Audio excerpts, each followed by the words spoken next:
Really appreciate it. Joining us now is William Douglas Campbell. He is the Uranium One FBI informant. Now, to protect the identity of Mr. Campbell, we have had to put him in shadow. Sir, it's an honor to see you, and we welcome you to the program.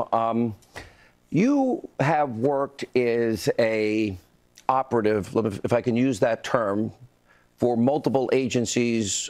How many years? 30 years. And you first got involved.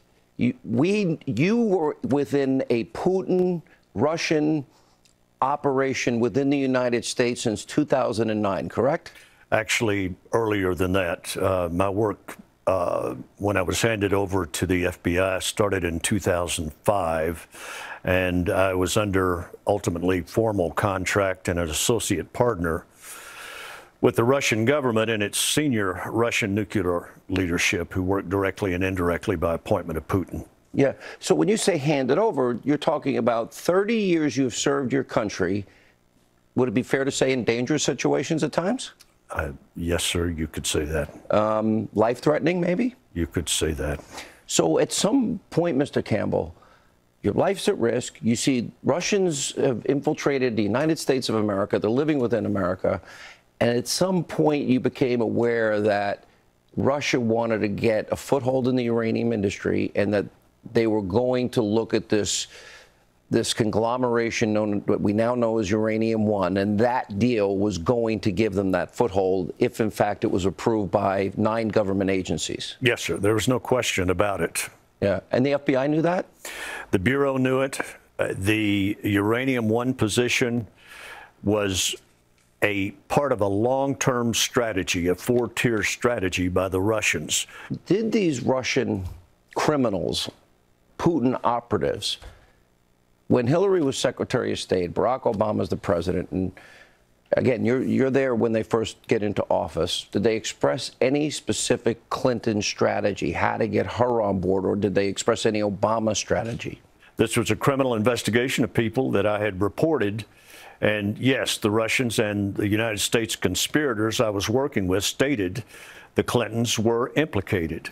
But that was not the focus of what I was doing. And I did not believe until Uranium One approval actually happened that the indications from these Russians were solid about the Clintons influencing that decision.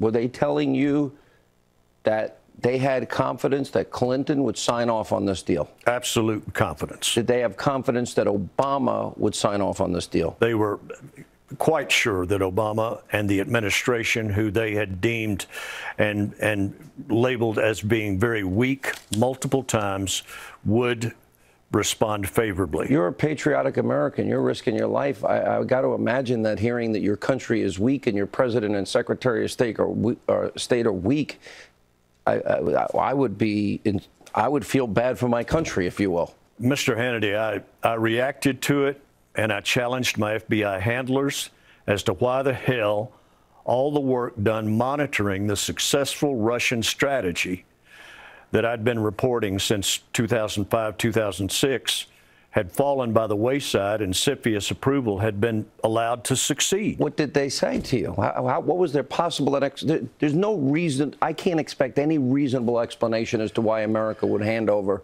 America's precious uranium when we don't have enough.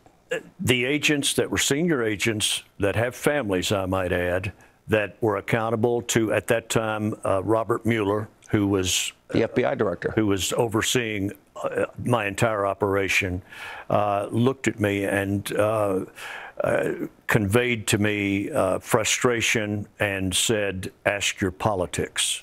It takes my breath away that this is an epic, the most spectacular failure. Do you think, did you conclude, what is their possible motivation for people not to do their job at this high level? This is key to America's national security. It was political, and they believed that Hillary Clinton would be elected president. They were gun shy, they were political, and they turned their back on the country, in my opinion. Thank you for telling us your story and the hard work and the danger you put yourself in for your country, sir. Thank you. It's an honor to meet you. Most welcome. Thank you, sir. And when we come back, President Trump is backing the people of Orange County, California, as they now fight back against these state sanctuary policies. Ed Henry has a full report along with the White House's Mercedes Schlapp as we continue on this breaking news night.